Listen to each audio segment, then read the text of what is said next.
My name is Mike. I'm 32 years old, and I never thought I'd be writing something like this on Reddit.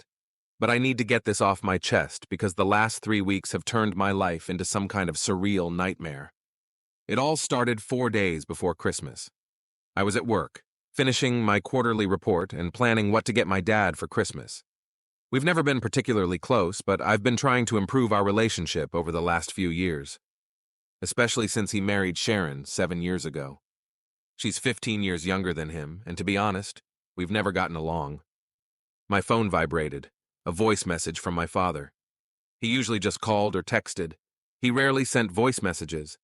I pressed play, expecting to hear something about holiday plans, maybe a confirmation of the time for the family dinner. Mike, Christmas is canceled. Expect a call from my lawyer. That was it. 9 words, delivered in a dry, cold tone I'd never heard before. I listened to the message again, thinking I'd misheard or that it was some kind of stupid joke. But no, my father's voice sounded completely serious. I stared at the screen, trying to make sense of the situation. What the hell had happened? We had talked a week ago, discussing what we were going to cook for Christmas. There had been no arguments, no hint of trouble. I dialed his number, straight to voicemail. I sent a message. Dad, is everything okay? What's going on? There was no reply. To be honest, I was in shock for the first few hours. I tried to think of anything I might have done to hurt him so badly, but nothing came to mind. Then a strange sense of calm came over me. I texted him, I get it. It may sound strange, but at that moment, I felt a sense of relief. For the past 3 years, I had been walking through a minefield of a relationship with my father and Sharon, especially after I agreed to help them with their mortgage. Yes, I agreed to add my name to the mortgage on their new house because it got them a better deal. The house cost $410,000, and with my credit history and income, they were able to get a much better rate. It's just a formality, my father said at the time. You know we'll never miss a payment. I wasn't thrilled about the idea, but I agreed because I wanted to mend our relationship. My older brother Jason called me an idiot when he found out. Do you realize you're putting your entire financial life at risk? He asked, but I dismissed it. It's Dad, I said at the time. A day passed after that strange message. I took the day off work, unable to concentrate. My father didn't answer my calls or messages, but my sister Emily called. What have you done? She asked instead of saying hello. What are you talking about? Dad is furious. Sharon says you threatened them with some kind of lawsuit? That you sent them some documents? I was completely baffled. I hadn't sent anything, threatened anyone. I have no idea what you're talking about. Dad left me a message saying Christmas was canceled and mentioned some lawyer. I'm in shock. She paused. That's strange. Sharon said you started the argument. At that moment, something clicked in my head. Of course it was Sharon. Always Sharon. She never missed an opportunity to drive a wedge between me and my father. I remembered all the accidentally canceled invitations to family dinners, the forgotten messages my father supposedly asked me to pass on. After talking to my sister, I opened my laptop and started looking for information. What happens if your name is on a mortgage but you don't own the property? A few hours of searching and a couple of calls to the bank gave me a clear picture. I was a co-signer on the loan, but not the owner of the house. My name was on the mortgage solely to improve the loan terms. Most importantly, I could remove my name from the mortgage without the consent of the other co-signers if I did not live in the house and did not claim ownership. The next morning, I met with a lawyer. I paid $300 for a consultation that lasted less than an hour, but I left with a clear plan of action. 2 hours later, I was at the bank filling out the paperwork to remove my name from the mortgage. The bank employee looked at me with some surprise. Are you sure? Usually these issues are resolved by all co-signers together. Absolutely sure, I replied, signing the last page. When I left the bank, I was overcome by a strange feeling. It was a mixture of fear, relief, and a kind of malicious satisfaction. I knew it would cause problems for my father and Sharon. Without my name on the loan, their monthly payment would increase by at least $600–700. And if the bank decided to revise the terms completely, it would be even more. But you know what? At that moment, I didn't care. Christmas is canceled. Expect a call from my lawyer. Those words kept spinning around in my head. What right did he have to treat me like that? I hadn't done anything wrong, just tried to be a good son, and this was what I got in return. That evening, I turned off my phone and went to bed earlier than usual. For the first time in a long time, I slept like a log, without any worries or dreams. In the morning, I turned on my phone and saw 5 missed calls from my father, 3 from Sharon, 2 from my sister, and 1 from an unknown number, and not a single voicemail. Apparently, no one knew what to say. I decided to call my brother. Jason had always been the voice of reason in our family, and I needed someone to hear my side of the story. "You did what?" he exclaimed when I told him I had taken my name off the mortgage. "What I should have done a long time ago," I replied. "I'm not going to be a financial safety net for someone who threatens me with lawyers without explanation." Jason was silent for a moment, then sighed. "You know, you're right. I would have done the same thing. But get ready for a storm. Dad's not the type to admit he's wrong." By the evening of the second day, I had 25 missed calls. Among them were 3 calls from someone who identified himself in a voicemail message as my father's lawyer. In the last message, the tone had changed from professional and threatening to almost pleading. "Mr. Kalinsky, please contact me as soon as possible. The situation requires an immediate resolution. Your father is willing to discuss a compromise." I smirked. A compromise? Now that their financial plan was falling apart, they were suddenly willing to compromise? Well, maybe they should have thought about that before sending me that message. I still don't know what exactly happened. What made my father say those words? What did Sharon tell him about me? But to be honest, at that moment, I didn't care anymore. For the first time in a long time, I felt like I was in control of my life. And that feeling was the best Christmas present I could have given myself. The next few days passed in a blur. I ignored phone calls and limited myself to a short message to my lawyer. "I am only available to communicate in writing via email." And really, why rush? Christmas was canceled. On the 3rd day after my visit to the bank, there was a knock on my apartment door. Sharon was standing there, pale, with red eyes. It was the first time I had seen her without her perfect makeup and hairstyle. "We need to talk," she said, instead of a greeting. I leaned against the doorframe, crossing my arms over my chest. "Now? Where was this conversation when your husband threatened me with lawyers?" Sharon bit her lip. "Can I come in? I don't want to discuss this in the hallway." I reluctantly stepped aside to let her in. My one-room apartment was modest, especially compared to their house, the one I had helped them buy. "What have you done, Mike? The bank has already sent a notice to review the terms of the loan. They're demanding additional collateral or nearly doubling the interest rate." I shrugged. "And what do you want me to say? Sympathy? I'm curious to know what I did to deserve that message from my father."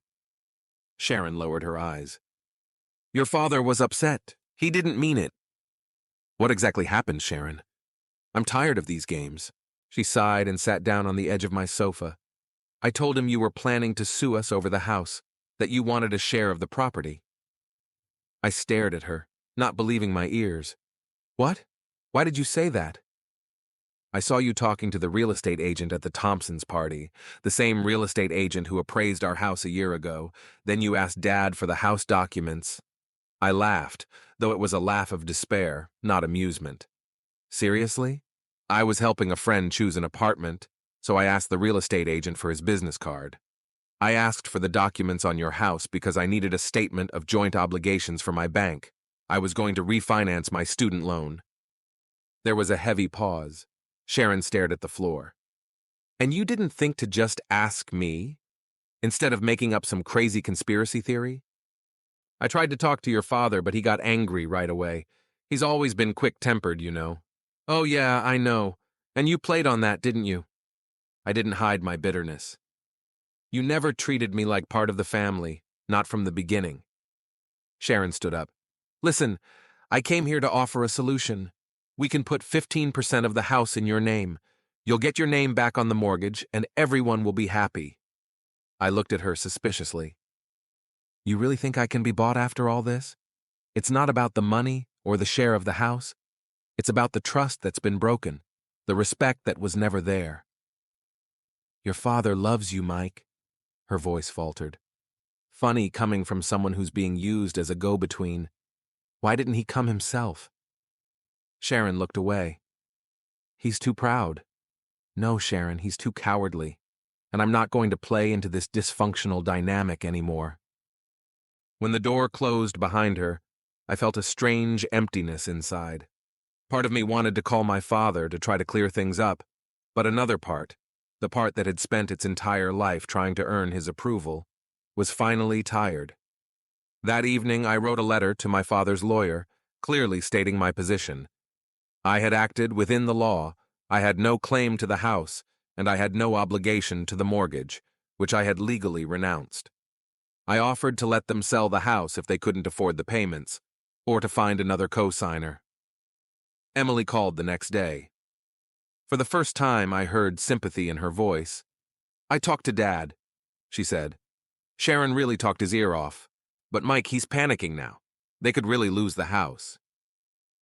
"I'm sorry," I replied, surprised at how sincere it sounded. "But that's the consequence of their decisions, not mine." "But you could have just talked to him before—" "Before what?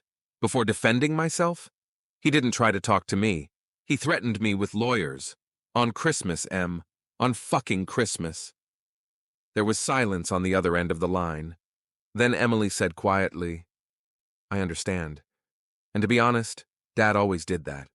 Remember how he refused to talk to Mom for months after the divorce? He just sent messages through us, as if we weren't children, but his lawyers." There was a bitter truth in her words. My father had never been good at dealing with conflict directly. He either exploded or went into a defensive shell. And for some reason, I thought it would be different with me, his adult son. A week passed. The first week of the new year, which I greeted with an unexpected sense of liberation. No holiday obligations, no forced smiles at the Christmas table, no small talk with Sharon while my father pretended everything was fine. On Monday morning, I received a formal letter from the bank, confirming that my name had been officially removed from the mortgage agreement. For some reason, this piece of paper brought a strange sense of relief, as if until that moment, it could all have been just a bad dream. Jason invited me to dinner. My older brother had always kept his distance from family drama. He moved to another state right after college, saw our father once a year, and kept in touch with Sharon out of politeness. "You look better," he said when we sat down at a table in his favorite steakhouse. "Not so hounded," I smiled. "That's a great description. Yes, I feel better, like I've taken a backpack full of bricks off my back." Jason nodded, studying the menu. "You know, I never told you this, but my father tried the same trick on me 4 years ago before they came to you." I froze with a glass of wine in my hand. "Really? You never mentioned it?" "Because I refused right away, and he pretended it was just a joke. At the time, I thought maybe it was. But when I found out you had agreed..." He shook his head. "I'm sorry. I should have warned you more clearly." "You did warn me. I didn't listen." My father always knew how to play on guilt, especially with you. I thought about it. Jason was right. After my parents' divorce, my father often said to me, "Now it's just you and me, son, the men of the family. We have to stick together." At 15, it sounded so noble, so important. I tried to be the man of the family, even when I didn't understand what that meant. "You know he hasn't paid the mortgage for the last 3 months, right?" Jason said suddenly. I looked up in surprise. "How do you know?" Emily told me. "She found the notices when she went over there last week. They were on the living room table." I felt a sense of unease growing inside me. "But why? They definitely have money. Dad makes good money. And Sharon got a raise last year, didn't she?" Jason shrugged. "Who knows? Maybe they got in over their heads with the renovations. Maybe Sharon finally bought that absurdly expensive SUV she was talking about. Or maybe..." He lowered his voice. "Maybe they planned this all along." "What do you mean?" "Think about it. What if they knew all along they couldn't afford the mortgage? What if putting your name on the papers wasn't just a way to get a good rate, but insurance? If there were problems, the bank would come after them, but also after you." The thought sent a chill down my spine. I wanted to argue, to say that my father would never do such a thing. But the truth was, I wasn't sure what he was capable of anymore. If that's true, I began. Then you just saved yourself from financial ruin, Jason finished. And they know it. After dinner, I couldn't sleep for a long time. My brother's words swirled around in my head, mixing with memories. Meeting my father 3 years ago when he first mentioned the mortgage. How he casually mentioned that they needed just one more co-signer for formality. How Sharon had emphasized that it was completely safe for me. Now everything looked different. In the morning, the phone rang from an unfamiliar number. I don't usually answer those, but something made me press the green button. Mike Kalinsky? A woman's voice asked. Yes, that's me. My name is Lisa Morgan, and I'm with the collection department at First National Bank. We're trying to contact Robert Kalinsky regarding some overdue mortgage payments. Our records indicate that you may know how to reach him. I felt the blood drain from my face. I'm his son, but my name was removed from that loan about 2 weeks ago. Yes, I see that on file. We're not trying to collect the debt from you, Mr. Kalinsky. We're just trying to get in touch with the primary borrower. All of our attempts to reach him have been unsuccessful. I haven't spoken to my father in several weeks, but I can try to pass the information on to him. After a brief conversation, I learned that my father hadn't paid for the house since October, 3 months, and he only sent me the threatening message in December. What had been going on all this time? Why hadn't he said anything about his financial problems? I wrote a short message to Emily. The bank just called. My father hasn't paid the mortgage since October, did you know? The reply came almost instantly. No. I saw the notices, but I thought they were recent. Oh my God, Mike, what's going on? I don't know, but I think it's time to find out. I decided to finally break the silence and call my father. To my surprise, he answered after the second ring. Mike. His voice sounded tired, without his usual firmness. Hi, Dad. We need to talk. A long pause. Then, yes, we do. We agreed to meet at a cafe near my work. Neutral territory seemed like the best option for both of us.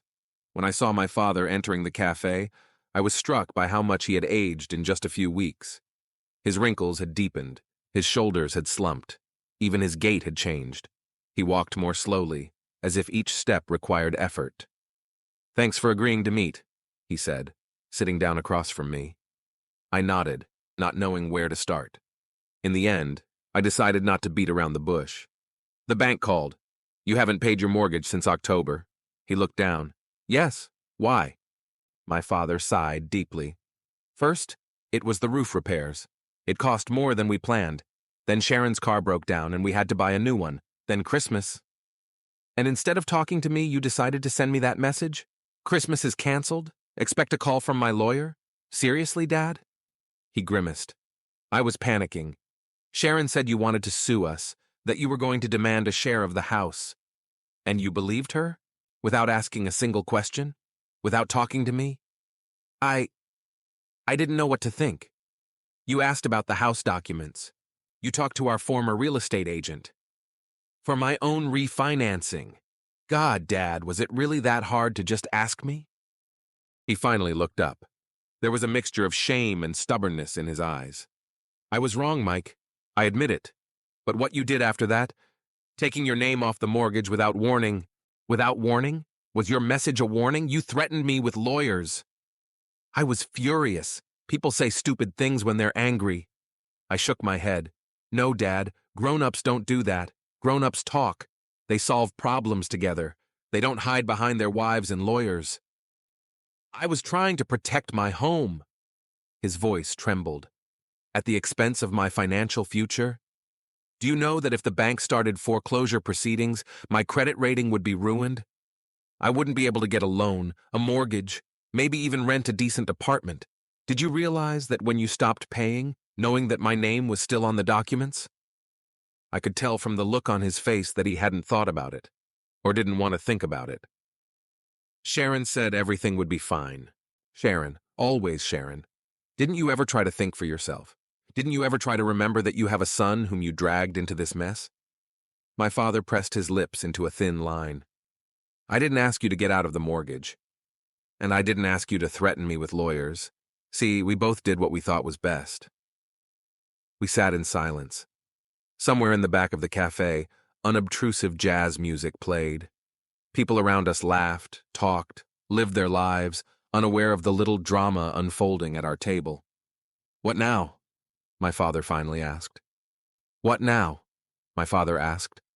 And in that simple question, there was so much: exhaustion, helplessness, maybe even a glimmer of remorse. I looked at the man I had known all my life and suddenly realized that I didn't know him at all. Who was this man sitting across from me?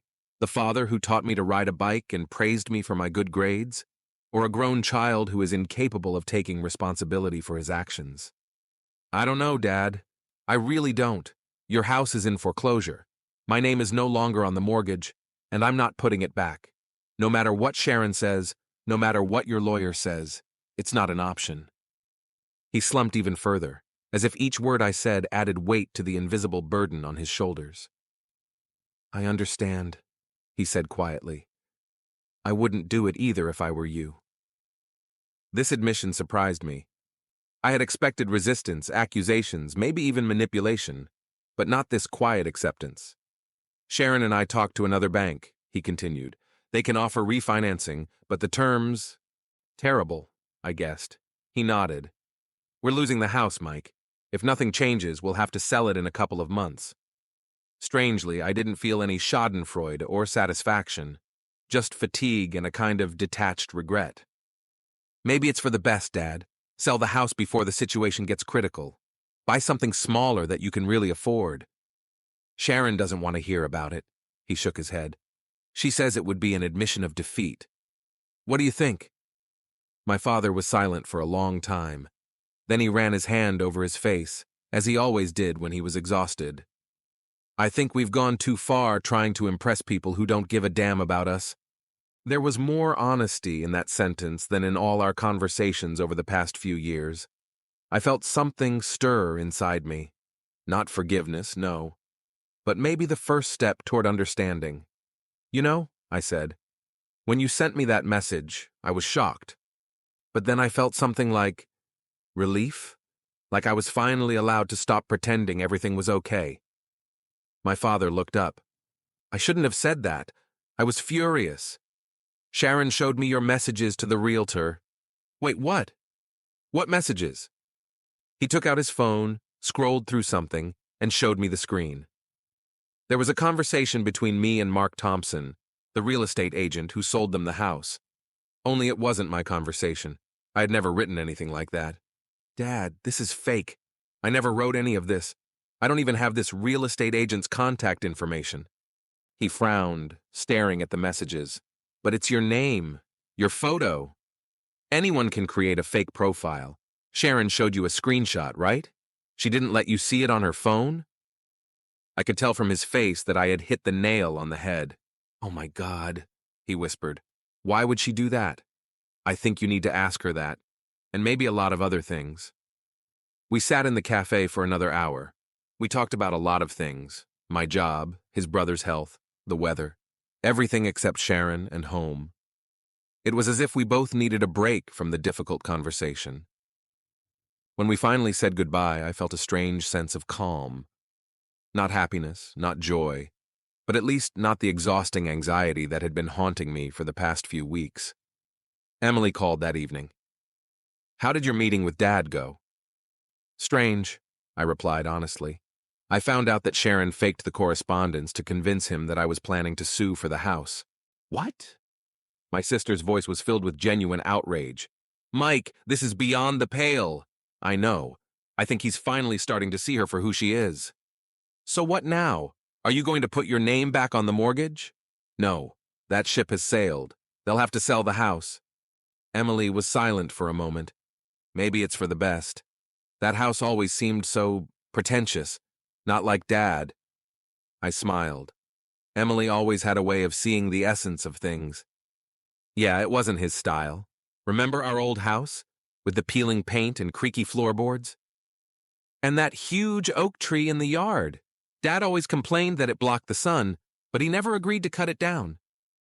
"Because Mom loved that oak tree," I said quietly. We both fell silent, lost in memories of the time before the divorce, Before Sharon, before the whole house and mortgage thing. You know, Emily finally said, I think Dad was trying to prove something. To himself, to Mom, to the world. That he could have a big, beautiful house with a new wife. That he wasn't a loser. And in the end, he drove himself into a financial hole and nearly ruined his relationship with his children. Classic Dad, she sighed, always complicating things. The next day, I got a message from Sharon. It was short and to the point. We need to talk about the house. Can you come over tonight? I replied briefly. No, I've discussed everything with my father. Any further negotiations will be through lawyers. She didn't reply, but an hour later, my father called. Mike, please. Sharon is very upset. She wants to apologize. Apologize for what exactly? For lying about my plans to sue? For the fake messages? Or for not paying the mortgage for months? Putting my credit rating at risk? For everything, he said after a pause. She admits she was wrong. I'm sorry, Dad, but I don't believe her. And even if she is truly remorseful, it doesn't change my decision. I'm not going back into a mortgage. Ever. I understand. His voice sounded tired. And I'm not asking you to. We've decided to follow your advice. We're selling the house. This took me by surprise. Really? What about Sharon and her admission of defeat? I told her there was no choice. Either we sell the house now, or the bank takes it in a couple of months. At least this way we'll get some money. That's a sensible decision, Dad. Probably the first one in a long time. He tried to joke, but there was bitterness in his voice. After talking to my father, I sat down and wrote a letter to my brother and sister. I described everything I had learned in detail, explained my decision and my plans for the future. I didn't want any misunderstandings or resentment to remain between us. Jason replied first. I'm proud of you, little brother. Not everyone would have found the strength to do the right thing, even if it meant going against their family. But sometimes true love for your loved ones is shown by saying no. Emily wrote later, her message more emotional. I'm sad that it turned out this way, but I understand you, Mike, and I support you completely.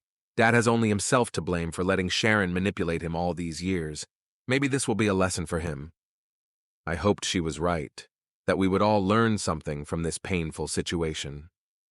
A week later, I finally answered my father's lawyer's call. The conversation was short and businesslike. I explained my position, and he acknowledged that I had acted within the law. When he asked if I had changed my mind, I replied firmly, no, and I won't change my mind. That evening, there was a knock at the door. I opened it and saw my father standing there alone, without Sharon. He was holding a box. Can I come in? He asked uncertainly. I stepped back silently, letting him into the apartment. He looked around as if he were seeing my home for the first time, even though he had been here many times before. What's in the box? I asked when the silence dragged on. Your things. I found them in the attic when we started packing for the move. Your old notebooks, some photo albums. I thought you might want to keep them. I took the box. It was unexpectedly heavy. Thanks. My father shifted from foot to foot, clearly not knowing what to say next. Finally, he decided, Mike, I have to tell you something about Sharon. I'm listening, I said, sitting down on the sofa. My father remained standing, rubbing his hands nervously. Sharon and we're breaking up, he said quietly but firmly. After what happened, I can't go on. I should have seen who she really was sooner. I was surprised, but not shocked. After everything that had happened, it seemed like a logical development. She didn't just fake those messages, my father continued. There was also a credit card in my name that I didn't know about. She took it out 2 years ago, and it has a balance of almost $30,000. Damn, Dad. And that's not all. I checked our bank accounts. The money that was supposed to go toward the mortgage, she transferred it to a separate account. She said it was for bathroom renovations, but the renovations cost half that. I remained silent, letting him finish. You know what the worst part is? He finally looked me in the eyes. I suspected it. Somewhere deep down, I knew something was wrong. But it was easier to believe her than to ask questions. There was more honesty in that confession than I had ever heard from my father. This was not the confident man who always knew best. Standing before me was a man who had realized his mistakes and found the strength to admit them. "What are you going to do?" I asked. "Sell the house, like I planned, pay off the debts, start over." He smiled weakly. "Starting over at my age is a little scary. You'll be fine," I said, realizing that I really believed it. "Mike," he took a step toward me, "I need to ask you for forgiveness, not just for this madness with the message and the lawyer, for everything, for dragging you into the mortgage, for letting Sharon drive a wedge between us, for not being the father I should have been." I felt a lump in my throat. I wasn't sure I was ready for this conversation. Part of me wanted to say that everything was fine, that I had forgiven him long ago, but that would have been a lie. "I don't know what to say, Dad. This is all too much, too fast." He nodded. "I understand. I'm not expecting immediate forgiveness. I just wanted you to know that I realize my mistakes, and that I'm proud of you for not being afraid to stand up for yourself, even if it meant going against me." After he left, I sat on the couch for a long time, staring at the box of old things. Inside were school notebooks, some childhood drawings, photo albums. In one of them, I found a photo I hadn't seen in years. My father and I fishing, me about 10 years old, holding my first catch, a small trout. We were both laughing, happy and carefree. I remembered that day, how my father patiently taught me how to cast a fishing rod, how he rejoiced in my success more than I did, how reliable and wise he seemed then. When did everything change? After the divorce? When did Sharon come into the picture? Or was the problem always deeper, in his inability to talk openly about difficult things, in his habit of avoiding conflict until it exploded with destructive force? A week later, my father announced that he had found a buyer for the house. The price was below market value, but enough to cover the mortgage and some of the other debts. Sharon moved out, taking only her personal belongings and leaving my father to deal with everything else. "Where are you moving to?" I asked during our next phone conversation. "I'm going back to the Hamptons. Remember the neighborhood where we lived when you were little? I found a small apartment not far from our old house." Something about it seemed right. It felt like things were coming full circle. "That's nice," I said. "It's quiet and close to the park." "Yeah, I thought it would be nice to go back to my roots," he said with a new tone in his voice. Not the energetic self-confidence of before, nor the weary exhaustion of recent weeks. Something in between, a calm acceptance. 2 months passed. Life gradually settled into a new rhythm. My father called once a week, not insisting on meeting, but letting me know he'd be happy if I found the time. I was still keeping my distance, but not with bitterness, more with caution. I was learning to trust again, to build relationships on a healthy foundation. One evening, Jason and I were sitting in the same steakhouse where we had talked a couple of months earlier. "You know," my brother said, cutting a piece of steak, "I think you taught Dad an important lesson." "What was that?"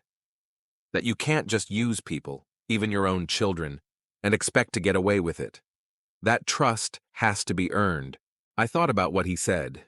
Maybe, but I wasn't trying to teach anyone a lesson. I was just protecting myself. "And you were right to do that," Jason said, raising his glass. "Here's to financial independence and healthy boundaries." I smiled, but clinked glasses with him anyway. "And to second chances. Sometimes they're worth it." A couple of days later, I received a message from my father. "I've moved into a new apartment. It's much more modest than the old house, but it's quiet here. If you want to come by, the door is always open." I stared at the message for a long time, not knowing how to respond. Finally, I wrote, "Maybe next week. Take care, Dad." I don't know how this story will end. Maybe my father and I will never return to our former relationship. Maybe we'll create something new, something more honest and healthy. But one thing I know for sure, sometimes you have to lose something important to understand its true value. I no longer regret removing my name from that mortgage. It cost me Christmas dinner and a few weeks of stress, but it also gave me back control of my life. And maybe it helped my father see the truth he had ignored for so long. They say family ties are unbreakable, but I've learned that they can only be strong when they're based on mutual respect and honesty, not on financial obligations and silent resentment. So if you ever get a strange voicemail canceling the holidays and threatening lawyers, remember, sometimes the best response is simply, I understand, and then do what you need to do to protect yourself, even if that means going against your family.